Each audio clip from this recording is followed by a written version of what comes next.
Joining me now is Richard Mihigo from Brazzaville, who's in charge of developing vaccines in Africa for the World Health Organization. Thank you so much for your time. First of all, at this point, are we still expecting a vaccine to take a year to 18 months to be developed?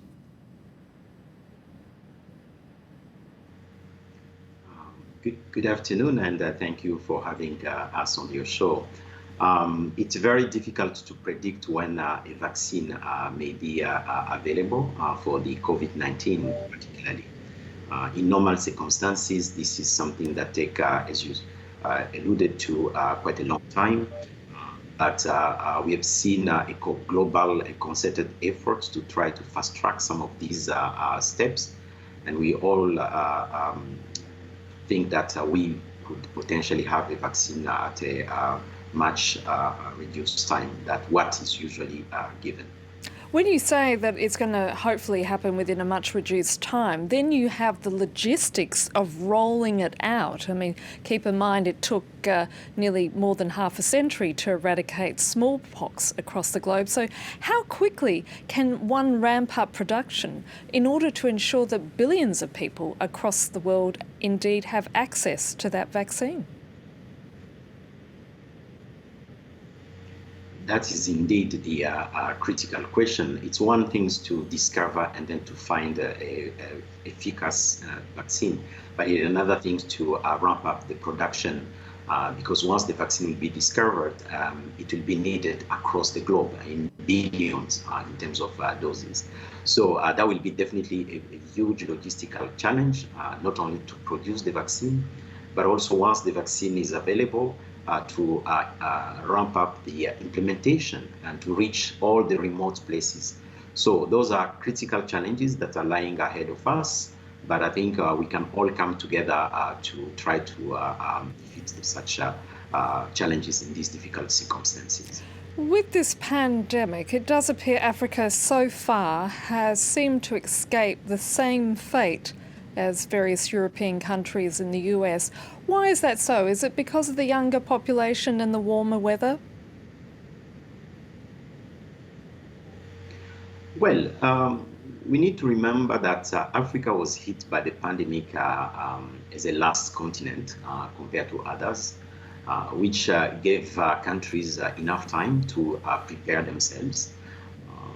Since the first case was reported in late February, beginning of March, most of the country took quite a rigorous measure. Lockdown was instituted in many countries where countries were only having a few cases. And I think all of that has contributed to reducing the transmission. It's true that the population dynamic in the region is different from the global perspective. We have a much younger population. And we are seeing that the cases that are being reported in the region is in majority within the age group of 30 to 50 years old. It's true that this group is different from what we have seen in other parts of the world. That could explain the low case fatality rate in that particular population. But the weather, there have been a lot of discussion around the influence of the weather on the pandemic. We have seen a country on the same latitude like Africa, across the equator. Brazil is one of those countries. We've seen some country in Southeast Asia where the climate is humid and similar to this, that have seen a lot of cases. So we cannot explain everything only by the climate. So finally, I just want to ask you, because we've been talking in this bulletin about those tensions between Washington and Beijing, how much are they impacting the work of the WHO as it deals with this pandemic?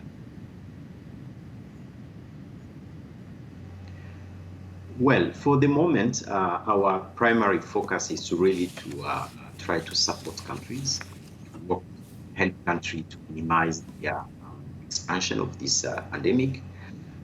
This has been our daily focus for the moment, working with countries and making sure that our countries are taking the right decision in terms of containment at their level. It's true that this tension is impacting our work, but our focus has and is remaining to really work with countries and make sure that they're taking the right decision with regard to the containment of the virus in their own communities. Dr. Mihigo, thank you so much for your time.